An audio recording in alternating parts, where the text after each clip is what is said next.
Në ligën e parë të futbollit të Maqedonisë, pas ditën e sotme u zhvilluan 2 ndeshje nga Xhiroja e 12. Të dyja ndeshjet u luajtën në Shkup dhe përfunduan me fitoren e mysafirëve. Në Gjorçe Petrov, skuadra e Struga Trim Lumit mposhti Makedonia Gjorçe Petrovin me rezultat 0-2, riqi në minutën e 32 dhe Kompaore nga penaltia në të 82-ën shënuan golat për struganat. Me këto 3 pikë dhe gjithsej 29, Struga doli në krye të tabeles para Vardarit që nesër luan në Manastir.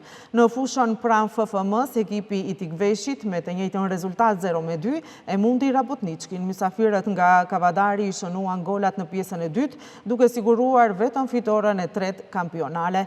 Për Rabotničkin që renditët i parafundit në tabel, kjo ishte disfata e 7. Nesër përveç derbit Pelisteri Vardari që nis në orën 17, do të zhvillohet edhe ndeshja Brera Silex.